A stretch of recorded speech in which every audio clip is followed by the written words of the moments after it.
Hello, everyone, and welcome to a new edition of Merrill's Monday Market Madness. Coming at you today with an update regarding the housing market in the Phoenix metro area. In particular, I'm going to be talking about what happened with the housing market in the month of May. Now that we're just a few days into June, I'll be able to give you a recap of what our kind of overall numbers were, what we saw in May, and also going to be talking about year over year, what are home values, home prices doing. And lastly, I'm going to talk about the rental market and what we're seeing there. I don't track the rental market as closely as I do the sales market, but there are kind of an interesting point happening with the rental market right now. So if you're interested in any of those things, hopefully I'll be able to bring you some value today. As always, if you have any questions or if there's anything I share that you want more information about, or you want more specifically to know what's happening with your neighborhood or your home's value or anything like that, always happy to put together some custom information for you. As always, I like to start with a month's supply of an inventory number. I'm going to try something a little new this time. If you've ever watched my show before, I don't typically do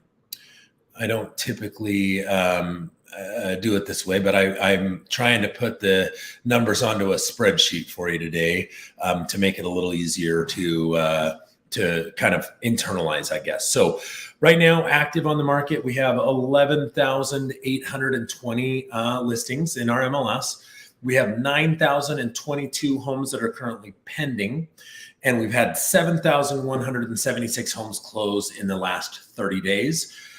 And so that gives us a month's supply of inventory of 1.65, meaning if we were to take the active and divide it by how many have closed in the past 30 days, that's where we're coming up with the 1.65. If no new homes were to come on the market and we continued selling homes at a pace of 7,176 homes per 30-day period, then everything would be gone in 1.65 months. That's basically how that number works. Now, the number that's interesting here, the active listings at 11,820.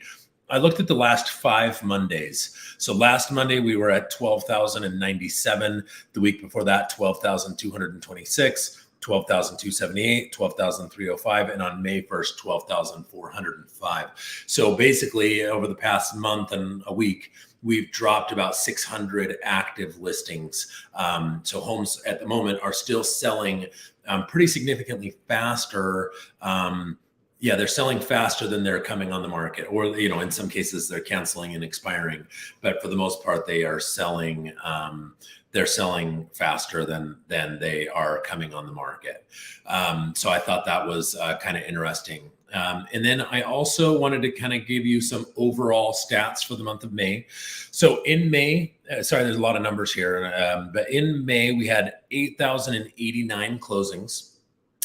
Compared to May of 2022, which, as you guys know, the market was a lot harder in 22, but interest rates had started to come up quite a bit by May.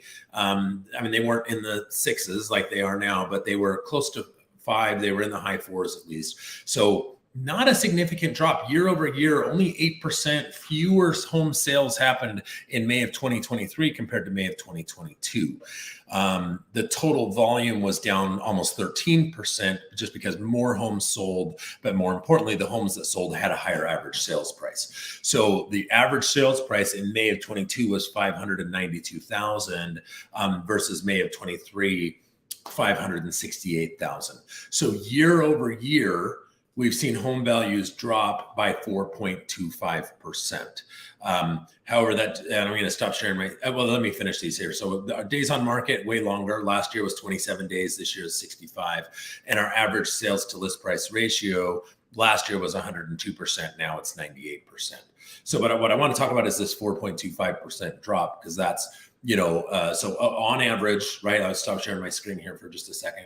So on average, we are seeing home values that have, fallen by 4.25% year over year. Might make it seem like, oh my gosh, we're in a declining market. But if you've watched any of my previous content, what you'll know actually happened is home values dropped around 13% from May, which we hit our highest average sales price in May of 2022, actually might have been June, of around 600,000. June of 2022, and then it fell around 13%, 14% by December. and now it's bounced back. So now our year over year, we're only down 4%. So, and last month we were down around 6 or 7%, which so in May alone, we've seen the average sales price continue to increase pretty significantly.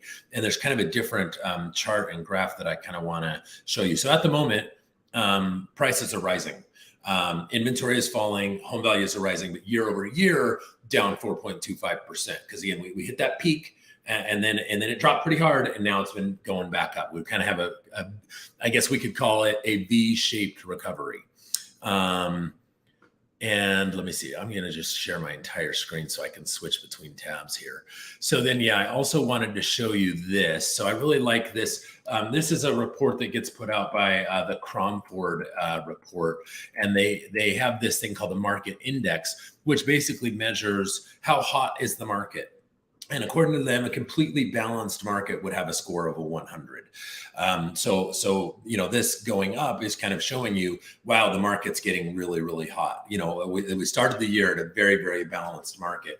We were actually seeing prices, kind of falling or really leveling out in January.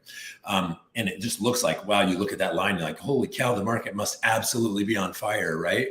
But if we add 2022 in, it kind of puts our year into perspective, right? So 2022, market was absolutely on fire. But as you can see, by May of 2022, we were only at a 287, but still the market was still a lot hotter at that time than it is right now. Because again, rates had really started rising pretty significantly by this time last year. So, but the year that is intriguing to me, we all know 2020, 2021 and 2022 were all really crazy years for the housing market. COVID, and then the post-COVID insanely low interest rates, and the frenzy that ensued, and the move to work from home, and just all those things so in my opinion, the last relatively normal, if we want to call it that, housing market was in 2019.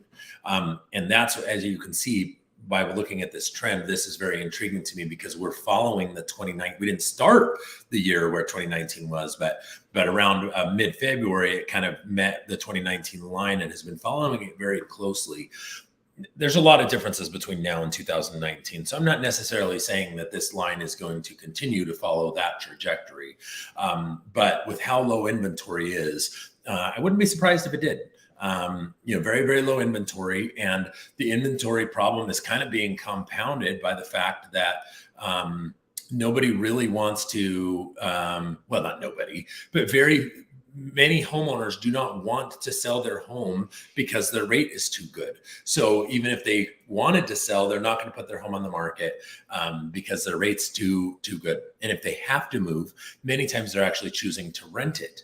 And that's why I thought, it'd be interesting to look at what the rental market has been doing. But so I thought, well, let's also look at what happened in May of 2019, since we are kind of following that trend line pretty closely. A lot more homes sold in the month of May 2019, 10,500 units. But the volume was way less because in 2019, the average sales price was $348,000. So average sales price from May of 2019 to May of 2023 is up by more than $200,000 higher. Average days on market was really similar, and the sales price to list price ratio was really similar. But again, getting back to the rental market. So again, I think one thing that we're seeing is there's an awful lot of rental properties available. I was looking in our MLS this morning. An important thing to know about rentals. In fact, I think I'll stop sharing my screen here for just a second so I can explain this. Many rental properties do not get listed in our MLS. Many property managers and private owners choose to list their properties just on their own, whether it's apartments.com or on Zillow or on their own portals, and they're not putting them in the MLS. So what I have in the MLS is not a complete, with sales, almost all sales go in the MLS other than for sale by owners and private equity type deals. But I can get a very, very, let's call it 98% of all the sales that happen, or 95% at least of the sales happening are in the MLS. So it gives me a very, very accurate picture.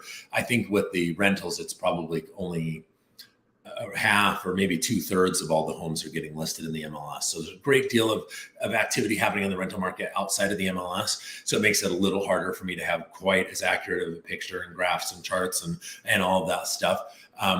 But my thought is that there's a lot of homeowners who say, look, I need to move. And I've got this great loan where my rate is financed at 3%. So if I rented this, I could cash flow $500, $600, $1,000 a month. So instead of selling it, I'm going to rent it. And then I'll use that extra rental income that I have to help offset my new, more expensive mortgage, because I'm financing my new mortgage at 6.5% or whatever the rate is.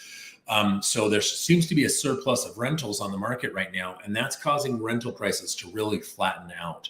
And so this is the last time I'm going to share my screen here with you. So sorry about the stop share. But I think this is really interesting. So hopefully I'm not boring you all to death. But ran some rental market numbers. So in May, in our MLS, we had 2,062 homes rent. And I'm sorry, I should clarify here. I'm looking at all rentals, not just single family homes. So if it was put in the MLS and it rented 2,062 units, right? And the average price of those homes that rented, 2,390. If you look at that compared to last year, almost an identical number of units, and almost an identical price. In fact, the average rental price only up $29 year over year.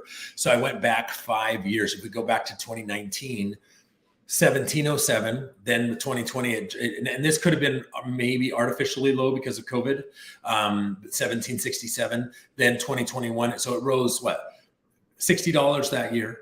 And then it rose just over $300 that year. Then it rose almost $300 that year. So average rents over the past 5 years have just absolutely skyrocketed. And this year over year, 2022 to 2023, only an increase in rents of, $30. It is by far the lowest year over year average rent price increase that we've seen.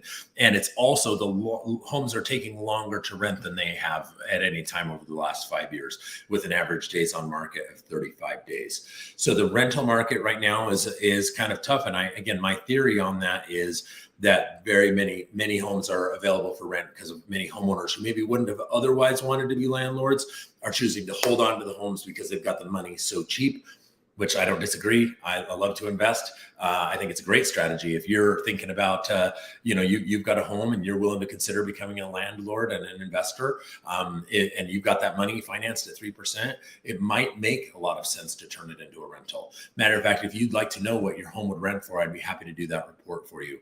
Speaking of investing, I wasn't planning on announcing this, otherwise I would have had it pulled up. But I am teaching a class tomorrow called You Must Invest in Real Estate. So if you're interested in learning more about investing and just sort of this is sort of a beginner's class, like you've maybe never invested in real estate before, and you just want to know kind of where do I start? How do I get started? What's entailed? What kind of returns can I expect? What is depreciation? And just sort of 1031 exchanges and just some of the basics of real estate investing. I'm going to be doing a class tomorrow at 4 p.m. I don't have the link prepared, but anyway, if you're interested in attending it tomorrow at 4 o'clock Pacific time, it'll be on Zoom. So if you're interested in attending, let me know and I will get you the link. Just send me a DM or something like that. And I'm sure if we email this video out, we'll put it in the email as well. Anyway, that is all I have for you all today. I hope you found this information helpful. Let me know if you have any questions and if there's anything I can do for you. Have a great day.